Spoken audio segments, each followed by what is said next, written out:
Boa noite a todos. O meu nome é Flávia, eu sou trabalhadora do Grupo Espírita da Prece e nós estamos aqui hoje reunidos remotamente para darmos continuidade ao programa de palestras da Casa Espírita e hoje nós vamos falar sobre a Lei do Trabalho. A Lei do Trabalho constitui uma das leis morais. E todas as leis morais são consideradas leis imutáveis, leis eternas e também são leis naturais e de Deus, vindas da divindade. Que quanto mais nós vamos evoluindo, nós vamos mais desvendando os seus meandros, conseguindo compreendê-las de uma forma mais ampla, colocando em prática no nosso dia a dia. A lei do trabalho, ela está presente no livro terceiro, no livro dos Espíritos, entre as questões 774 a 685. Na questão 675, vem com a seguinte pergunta que Allan Kardec fez ao Espírito da Verdade. Só devemos entender como trabalho as ocupações materiais? E ele responde que não, que toda atividade que contribui para o nosso progresso moral ou intelectual, ela constitui trabalho. Então, trabalho passa a ser definido como toda ocupação útil. E nós temos também que compreender que as leis morais, elas são eternas e imutáveis, e elas funcionam para o plano de encarnados e para desencarnados também, nos diferentes mundos, mundos mais primitivos, mundos mais avançados. O que vai diferir entre os mundos são o gênero, a característica do trabalho. Quanto mais evoluído foi o mundo, menos material será o trabalho. E o espírito, então, ele trabalha assim como o corpo. Tanto que quando nós estamos no estado de desdobramento, nós também continuamos trabalhando. Desdobramento durante o nosso sono, né? Nosso sono noturno, sono diurno, nós também estamos trabalhando. Objetivos do trabalho. Os objetivos são o aperfeiçoamento do espírito e a conservação do corpo. A gente precisa, através do trabalho, buscar os recursos de alimentação, para a gente ter uma boa qualidade de vida, os recursos também relacionados às nossas necessidades. Só que nós temos que distinguir com facilidade, temos que ter essa capacidade de distinguir com mais facilidade o que é necessário e o que é supérfluo. Porque acontece que muitas das pessoas encarnadas trabalham em função da conquista do supérfluo. E isso também seria considerado um desvio. Sem o trabalho, nós permaneceríamos na infância intelectual. É no trabalho que nós temos a oportunidade de desenvolver diversas virtudes. Aqui nos slides estão as virtudes que a gente pode desenvolver de acordo com a característica do trabalho, ainda mais quando a gente tem um trabalho que a gente pode conviver com chefes, com colegas de trabalho. A gente é impelido a desenvolver a disciplina, porque temos o horário de chegada, o horário de saída, nós temos que desenvolver a humildade, a paciência. Lá fora nós não estamos no ambiente doméstico, então não é para tudo que acontece que a gente vai ter a autonomia de estar decidindo, de estar resolvendo. Então a gente tem que ser humilde e desenvolver também a resignação, porque em alguns postos de trabalho nós somos colocados justamente para ser comandado, para desenvolver a humildade. Às vezes a gente tem uma postura mais imediatista, de querer falar, sair resolvendo, e determinados postos de trabalho, eles nos impelem a desenvolver características de maior humildade e resignação. Isso é muito importante. E a capacidade também de adaptar e de reinventar. Nas diversas fases da vida, nós somos colocados em diversos tipos de trabalho. A providência divina nos oferece diversas oportunidades e, às vezes, quando nos é ofertada essas oportunidades, a gente tende a ficar na zona de conforto e não aceitar. A gente não tem a capacidade de ter a força suficiente para se adaptar a um outro tipo de atividade e de se reinventar. Isso é um desafio grande para nós como espíritos, porque isso faz parte do nosso progresso. Então, a gente deve fazer uma reflexão aprofundada em relação a isso. Em relação mesmo a essa palestra, uma palestra remota, isso é um grande desafio, porque a primeira palestra que a gente é convidado, que no meu caso eu sou convidada a proferir, e eu fiquei pensando uma palestra na minha casa, sem o auxílio da espiritualidade da casa espírita, como será que isso vai acontecer? E digo para vocês que eu já estou sentindo que é uma experiência muito diferente. A gente se sente menos emanado pelas vibrações tão positivas da casa. E é no trabalho também que nós desenvolvemos o espírito de cooperação. Tem muitas metas que só são conquistadas quando a gente tem colegas de trabalho ao lado. E a capacidade também de trabalhar a frustração. Nos ambientes de trabalho, às vezes, quando a gente se sente frustrado, a gente tem que se calar. A gente não tem autonomia para estar resolvendo da forma que a gente queria. Isso faz a gente também aprender a refletir, a se voltar para dentro de si mesmo, a conviver também com pessoas que não gostam de nós e até a termos que desenvolver o perdão. O tipo de trabalho ele está totalmente relacionado ao nosso planejamento reencarnatório. Antes de virmos, né, de encarnarmos, é feito um roteiro dos trabalhos que deveríamos executar para burilar o nosso espírito em determinados aspectos, de forma bem individual, de acordo com o passado que tivemos, né? O passado de delitos, os pontos que temos que aprimorar, as virtudes que temos que desenvolver, o que temos que melhorar em nós. É por isso que alguns trabalhos, eles são considerados, sim, mais penosos e até expiatórios. Vou dar um exemplo. Uma pessoa que não consiga um trabalho remunerado fora de casa, que seja uma mãe de família, e que esteja cuidando durante a sua existência de 3 filhos, em toda a sua fase, infância, puberdade, na fase também adulta, e estejam acompanhando eles muito de perto e não tenham oportunidade de sair para fazer um trabalho fora do lar, né? Talvez essa pessoa, essa mulher, ela esteja tão comprometida com essas 3 entidades, com esses 3 espíritos em encarnações anteriores, que ela foi impelida a aceitar esse trabalho devido aos delitos cometidos.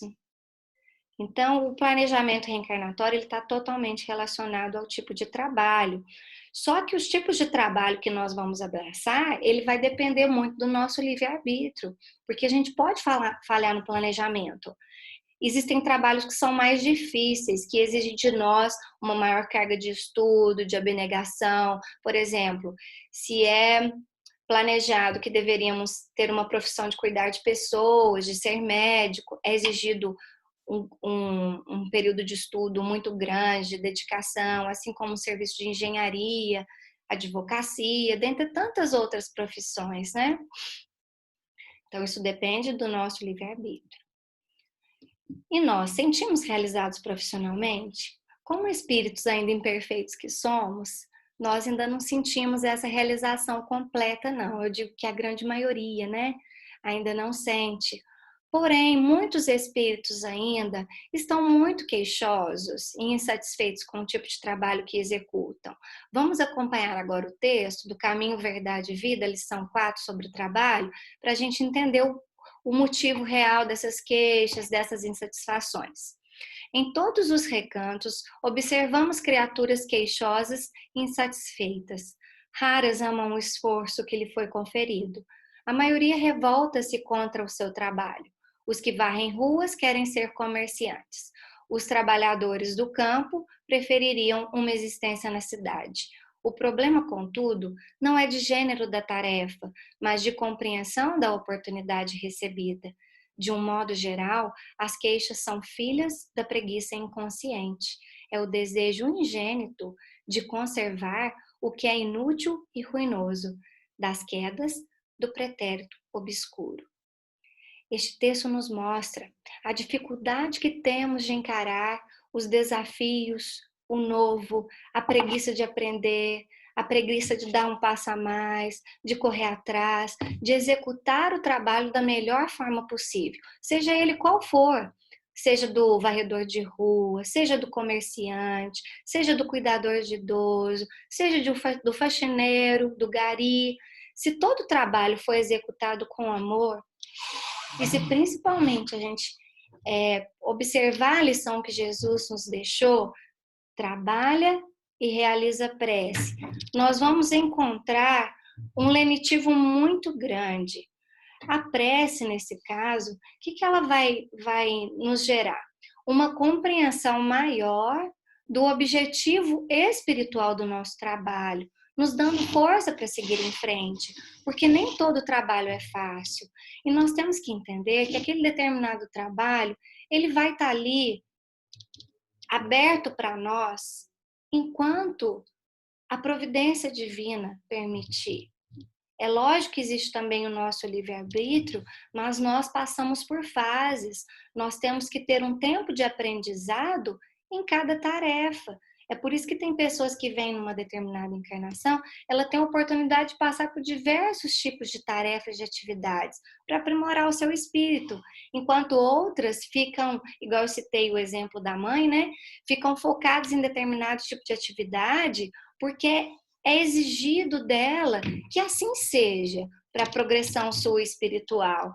Então, nós temos que ter uma compreensão mais espiritual das nossas tarefas. E isso é conseguido através da ligação com o divino, através do desenvolvimento da nossa espiritualidade, através do estudo, através da prece. E no livro Caminho, Verdade e Vida, ele mostra que devido a essa preguiça nossa inconsciente de executar tarefas, muitas vezes nós desenvolvemos mecanismos de fuga ao trabalho. Então, existe muita queixa, insatisfação, e o que nós observamos?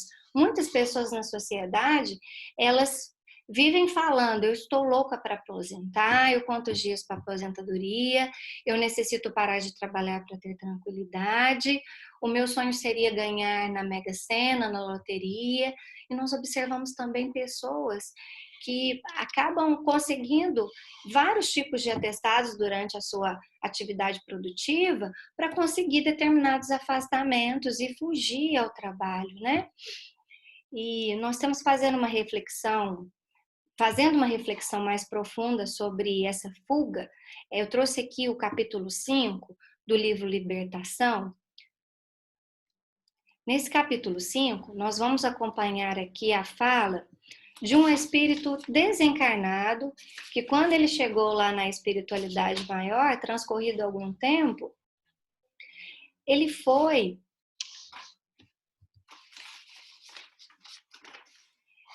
atendido pela espiritualidade maior, junto a alguns obsessores que começaram a esclarecê-lo sobre o mecanismo de fuga que ele criou enquanto estava encarnado em relação à sua atividade laboral. Então, vamos acompanhar a fala.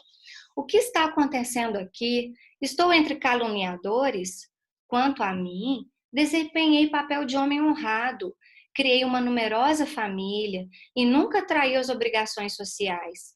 Fui correto e digno, não obstante, aposentado desde cedo, cumpri todos os deveres que o mundo me assinalou. Quem me acusa? O desencarnado perguntava. E as entidades espirituais responderam a esse desencarnado: a condenação transparece de vós. Caluniaste vosso próprio corpo, inventando para ele impedimentos e enfermidades que só existiam em vossa imaginação. Interessado na fuga ao trabalho benéfico e salvador, debitastes aos órgãos robustos deficiências e moléstias deploráveis. tão somente no propósito de conquistardes repouso prematuro. Conseguistes o que pretendias, empenhastes amigos, subornastes consciências delituosas e obtivestes o descanso remunerado durante 40 anos de experiência terrestre. E outra ação não desenvolvestes a não ser dormir e conversar sem proveito. Então, gente, essa criatura, ela ficou 40 anos da experiência terrestre, usufruindo de um benefício que dá a entender que é uma aposentadoria por invalidez, né? Usufruindo de um benefício indevido. 40 anos dormindo e conversando sem proveito. Olha o quanto de tempo essa criatura ficou sem proveito da sua encarnação. Essas fugas levam a uma sensação de existência inútil. Se enquanto encarnado não temos essa sensação, no plano de desencarnados, após o desencarne, o espírito vai cair na real e começar a ter essa sensação. E o resultado disso, quando estiver no plano desencarnado, será o arrependimento. E possivelmente essa criatura, quando voltar, vai voltar, né, numa próxima encarnação, ela terá uma ansiedade muito grande em relação às tarefas, porque vai ser preciso executar tudo.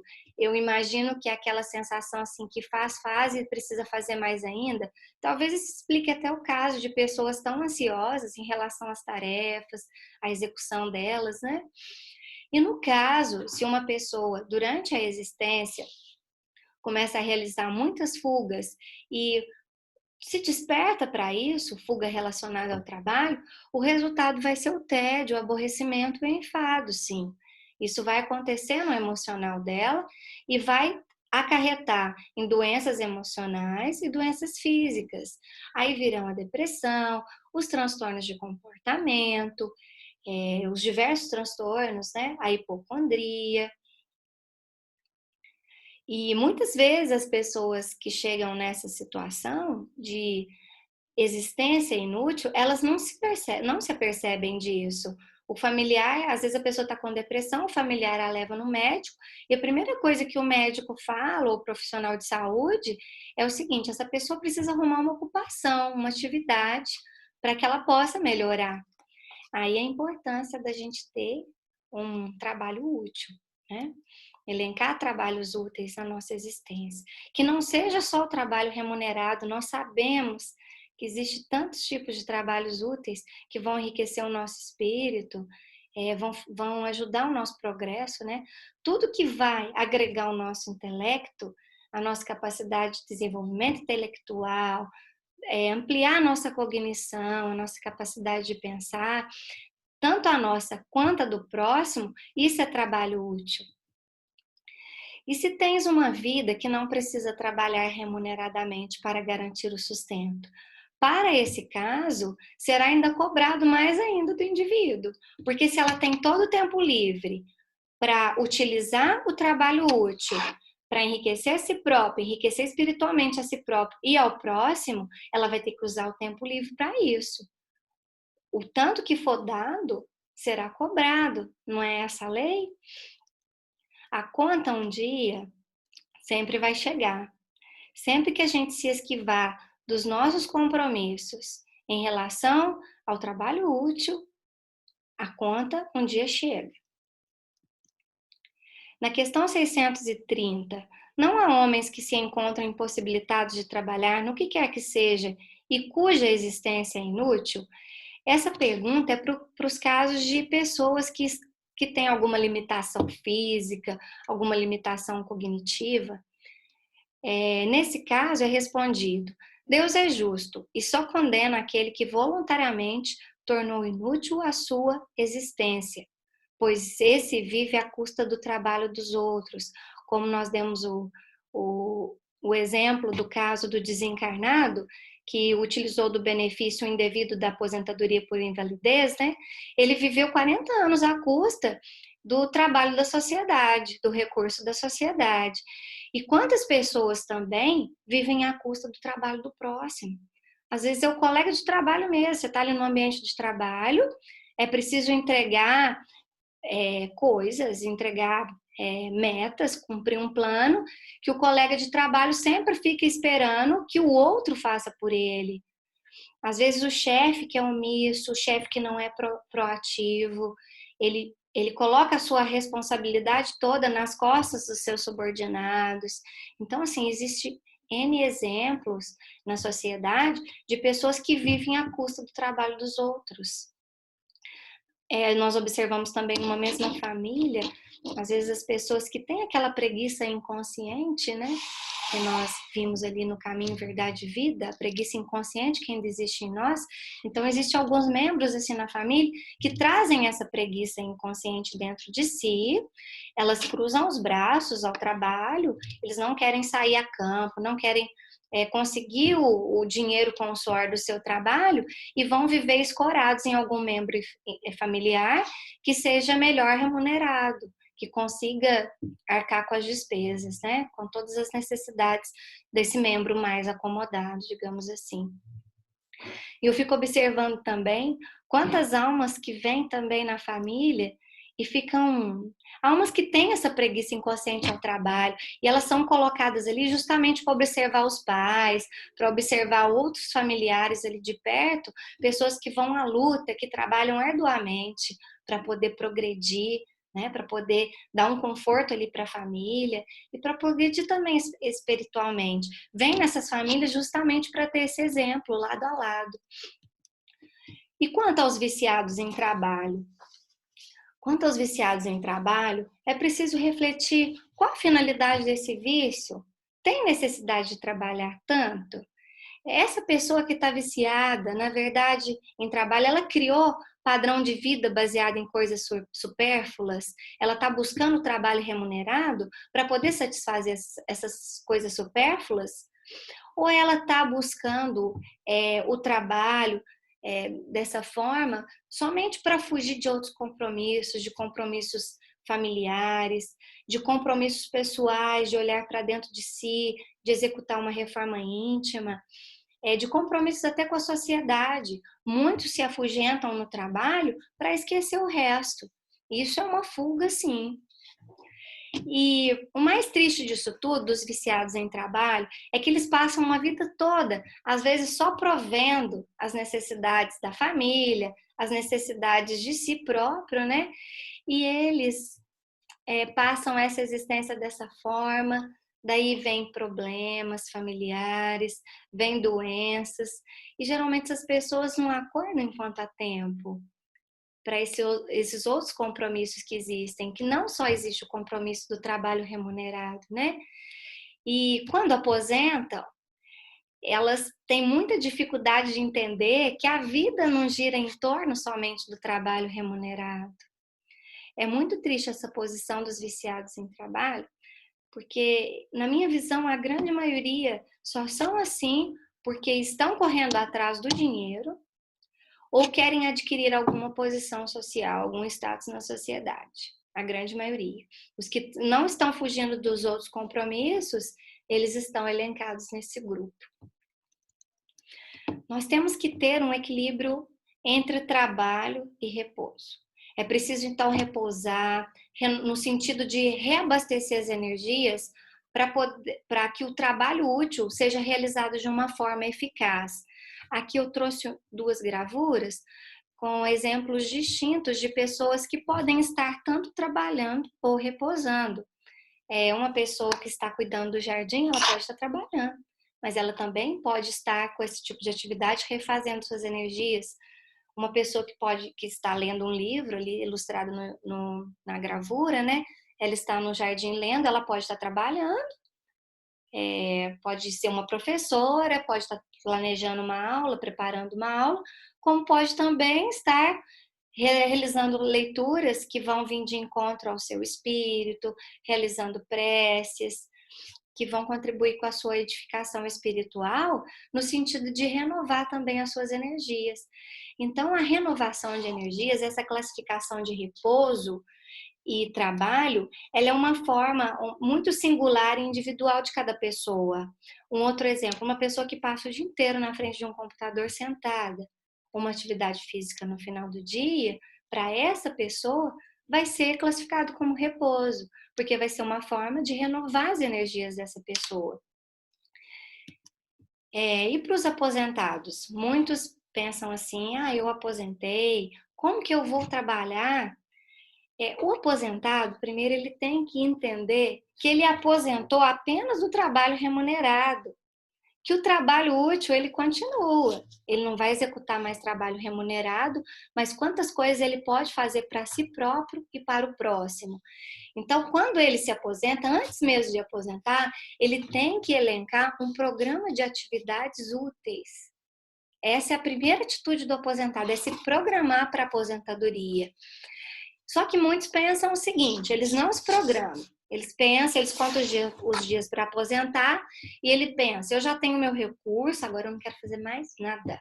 Ou eu vou só viajar, eu quero só sombra e água fresca.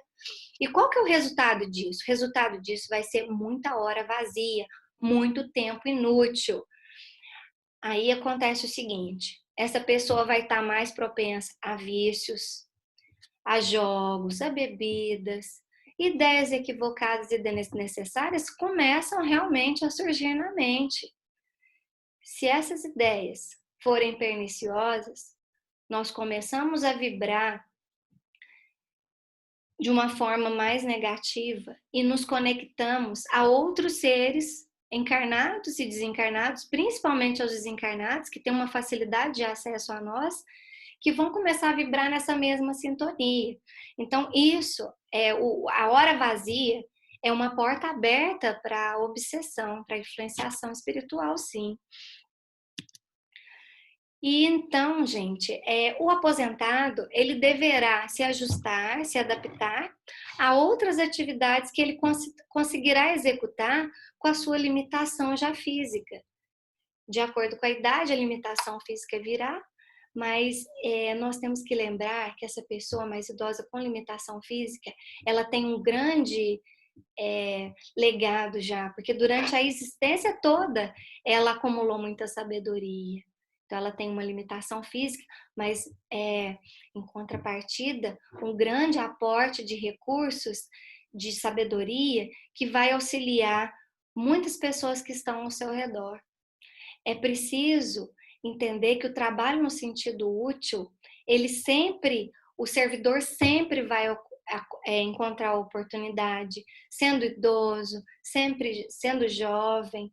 Quando estamos abertos para o trabalho, realmente o serviço aparece. Nós temos que nos abrir a isso, nos abrir para essa compreensão que trabalho não é uma coisa punitiva. Nós vivemos diversas encarnações encarando o trabalho como uma coisa humilhante e nós devemos mudar isso. O trabalho, ele é uma coisa santificada. Ele nos impele ao progresso, ele trabalha ali juntinho com a lei de progresso. É por isso que a hora vazia, que a ociosidade, ela é tão perniciosa a nós, seres encarnados, né? E desencarnados também. E para o caso dos aposentados que não tem como prover os seus recursos, vamos ver o que o Livro dos Espíritos nos diz. A lei da natureza impõe aos filhos a obrigação de trabalhar para os seus pais. É por isso que é criado os laços de afeto. Quando nós somos crianças, os pais, eles garantem o nosso sustento. E quando os nossos pais estão idosos, cabe a nós garantir o sustento deles. Isso é uma forma até de nós desenvolvermos o amor menos egoísta, né? Aquela afeição realmente do coração, aquela afeição mesmo fraternal que vem da alma, né?